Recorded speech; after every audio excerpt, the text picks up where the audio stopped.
नीतीश कुमार जी बिहार को तो सही ढंग से चला नहीं सकते। कहीं ईंट कहीं का रोड़ा, भानुमति का कुनबा जोड़ा। नमस्कार, मैं स्वीटी और आप देख रहे हैं द एसटी न्यूज। आज इंडिया गठबंधन की 5वीं वर्चुअल बैठक हुई। इस बैठक में कांग्रेस के द्वारा नीतीश कुमार को इंडिया गठबंधन के संयोजक बनाने को लेकर प्रस्ताव रखा गया। नीतीश कुमार ने इस प्रस्ताव को ठुकरा दिया। ऐसे मुद्दे पर बातचीत करने के लिए हमारे साथ बीजेपी के वरिष्ठ नेता रमेश्वर चौरसिया जी हैं, जुड़ेंगे, बात करेंगे। सबसे पहले तो बहुत बहुत स्वागत है सर हमारे एसटी न्यूज में आपका। चलिए, बहुत बहुत धन्यवाद।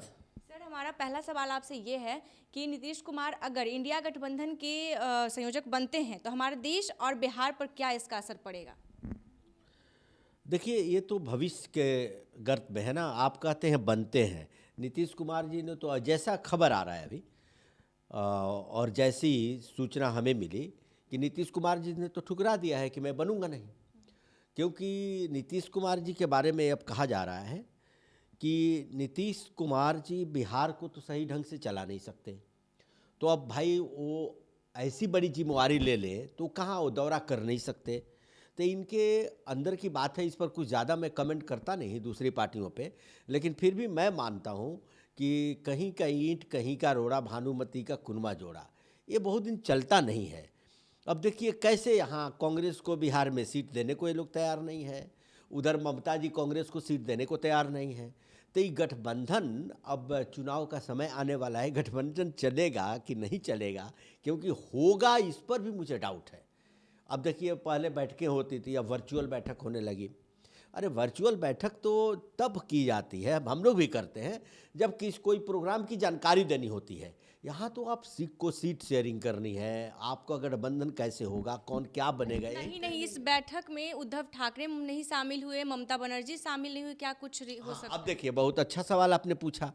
अगर वर्चुअल है तो कहीं से भी आदमी शामिल हो सकता था, इसमें आने की मजबूरी नहीं थी कि हमारा कहीं कार्यक्रम लगा है। कार्यक्रम से भी लोग शामिल हो सकता था, आगे पीछे करके 10-20 मिनट।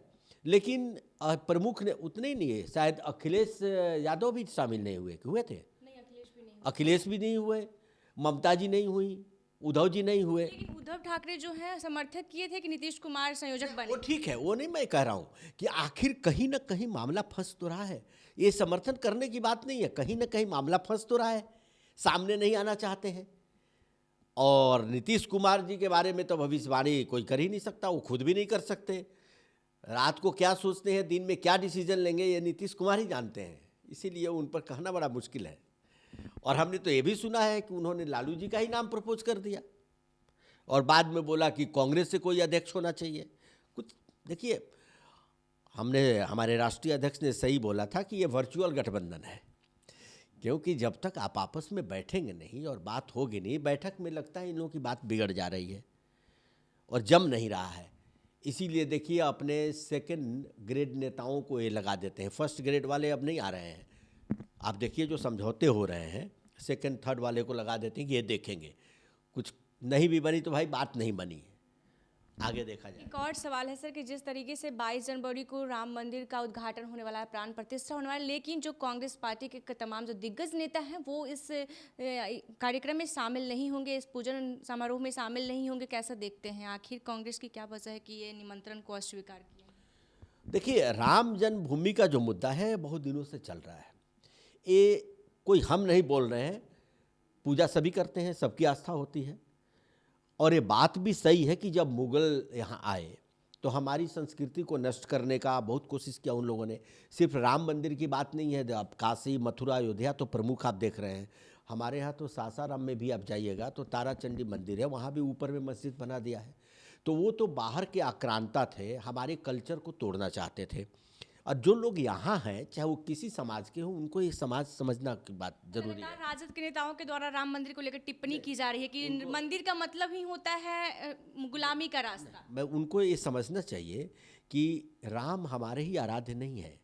राम तो आपको इंडोनेशिया वाले के भी पूर्वज है, थाईलैंड वालों के भी पूर्वज है। वो मर्यादा पुरुषोत्तम है जो हमारे ही थोड़ी है। राम के पहले भी राम नाम लोग बोलते थे। राम ये शब्द है, ये ब्रह्म शब्द है, इसके पहले भी राम नाम लोग बोलते थे। तो मैं कह रहा हूँ कि जो कमेंट कर रहे हैं उनको ये समझना चाहिए। मैं आपको एक इसको हल्का करने के लिए कह रहा हूँ। हम लोग जब विधायक थे तो कोई अपना घर बनाता है कहीं नया तो बोलता है विधायक जी घर पर जाने का रास्ता नहीं है, रास्ता वहाँ दे दीजिए। अब बताइए, कोई हर आदमी अपने घर का रिनोवेट करता है, आप ऑफिस को भी करते हैं। ये राम जन्मभूमि है, आज सदियों से माना जा रहा है, तो उनके अगर जन्म स्थान का रिनोवेशन हो रहा है, उसके रास्ते को सही किया जा रहा है, अच्छा बनाया जा रहा है, इंक्रोचमेंट हट रहा है, एक दार्शनिक प्लेस बन रहा है, तो इसमें किसी को की भावना को क्यों ठेस पहुंच रहा है? इसमें कौन सी बड़ी बात हो रही है? ये तो ले रही है बीजेपी उन लोग का। देखिए, बीजेपी क्रेडिट लेने की नहीं है, साधु संत है अपना कर रहे हैं, उसके लिए ट्रस्ट बना है। ट्रस्ट कोई बीजेपी ने नहीं बनाया है, ट्रस्ट सुप्रीम कोर्ट के आदेश से बना है और ट्रस्ट सबको इनविटेशन दे रहा है। आप वहाँ जाइएगा तो भगवा ध्वज है, राम का ध्वज है। मैं गया था अभी अयोध्या, राम का कहीं ध्वज लहरा रहा है, कहीं हनुमान का लहरा रहा है कि असली राजा तो वहाँ कलयुग में हनुमान जी हैं। हनुमानगढ़ी में लोग पूजा करने जाते हैं, वो कोई आज से थोड़ी जा रहे हैं। तो जिसकी श्रद्धा है वो जाए, नहीं जाए, लेकिन विवाद खड़ा नहीं करना चाहिए। मैं ये नहीं कह रहा हूँ कि क्यों नहीं जा रहे हैं, जा रहे हैं, वो नहीं मानते हैं, नहीं जा रहे हैं। लोग दूसरे ढंग से बोले मैं दूसरे, उनकी नहीं आस्था है, वो नहीं जा रहे हैं, ठीक है, जनता समझेगी। लेकिन उस पर कमेंट करना, बिहार के एक मंत्री हैं, एजुकेशन मिनिस्टर, शिक्षा के अलावे हर चीज़ पर वो बयानबाजी करते हैं। जिनके लिए उनको रखा है उसकी जानकारी लगता है उनको नहीं है, वो सब चीज़ पर बयानबाजी करते हैं और ऐसी भाषा बोलते हैं कि हम लोग वो रिपीट भी नहीं कर सकते। बहादुर ने भी उनसे पूछिए कि अगर राम में और आस्था नहीं है तो इन्हीं के नेता छठ पूजा करने के लिए मुख्यमंत्री होते हुए छठ का दौरा सर पर लेकर के गंगा घाट जाके पूजा करते हैं। इनके नेता जाते हैं तिरुपति मंदिर में, परिवार के मुंडन करवाते हैं। नहीं, खाली सिर्फ वही की बात नहीं, हरिहर नाथ मंदिर जाते हैं, सब जगह जाते हैं। तो इनसे वही पूछें, हम क्यों सवाल पूछें? इनकी आस्था नहीं है तो भाई तू चुप रहो ना, जो एजुकेशन का काम करो, शिक्षा का काम करो, दूसरे की भावनाओं को। आज देखिए, मैं तो कहता हूँ इस मामले में तो मुस्लिम पक्ष की मैं बड़ाई करता हूँ। कम से कम हमारी भावना को ठेस नहीं पहुँचे, सुप्रीम कोर्ट का आदेश है तो मुस्लिम पक्ष भी इसमें साथ दे रहा है। मुस्लिम लोग वहाँ जा रहे हैं, वो भी व्यवस्था में लगे हुए हैं, जो जिनका सहयोग कर रहे हैं, सभी लोग सहयोग कर रहे हैं और ये लोग विरोध कर रहे हैं। तो जनता इनको कैसे माफ़ करेगी बताइए? 140 करोड़ का नहीं है, हम मानिए तो ये 300 करोड़ की जनता के आस्था का प्रश्न है। पूरे इंडोनेशिया में सालों भर रामायण होता है, पूरे थाईलैंड में अयोध्या आज भी मौजूद है। थाईलैंड का नाम ही अयोध्या रखा गया था, अभी थाईलैंड के बैंक का नाम अयोध्या है। तो ये आस्था का विषय है, इस पर जो कर रहे हैं भगवान उनको सब सद्बुद्धि दे और जनता उनको अगले चुनाव में सबक भी सिखाएगी। पटना में नियुक्ति पत्र दिया जा रहा है शिक्षकों को, पूरे बिहार भर में 1 लाख से अधिक शिक्षकों को, क्या लगता है इस पर क्या कहेंगे? नहीं, अगर यहाँ एग्ज़ाम के, देखिए मैं तो जब विधायक था तब भी इस पक्ष में था कि जब तक शिक्षक की बहाली आयोग के द्वारा नहीं की जाती, कंपटीशन के द्वारा नहीं होगी, अच्छे शिक्षक नहीं मिलेंगे।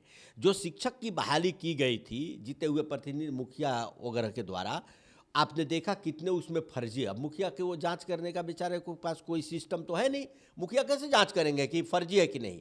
ये तो आयोग ही जांच कर सकता है, सरकार जांच कर सकती है। तो जो एग्ज़ाम के थ्रू पैर हो रहा है, मैं इसका समर्थक हूँ, क्योंकि जो एग्ज़ाम लेकर जिस तरीके से आए दिन बिहार की कई स्कूलों से ऐसा तस्वीर निकल कर आता है कि जहाँ जो भवन है वो जर्जर है, जो बच्चियाँ हैं वो कह रही हैं कि अभी भी शिक्षक की कमी है, मूलभूत सुविधाएं कमी है। मैं बताया ना आपको कि शिक्षा मंत्री को शिक्षा की चिंता है ही नहीं। वो आए दिन राम और कृष्ण में ही बयानबाजी करते रहते हैं, मुझे बड़ा आश्चर्य होता है। इतनी संख्या में शिक्षकों की नियुक्ति हो रही है तो वो सब कहाँ जा रहे हैं? वो तो आयोग के द्वारा, वो शिक्षा मंत्री के द्वारा थोड़ी हो रहा है। जो नियुक्तियां हो रही है और जो भवन है जो बन रहा है, यहाँ भ्रष्टाचार पूरी तरह से फैला हुआ है। आपने सही सवाल उठाया। तो आपने सुना कि तमाम मुद्दों को लेकर क्या कुछ कहा रामेश्वर चौरसिया ने, सीधे तौर पर आपने सुना। और ऐसे ही तमाम खबरों के लिए देखते रहें देश टी न्यूज़। धन्यवाद।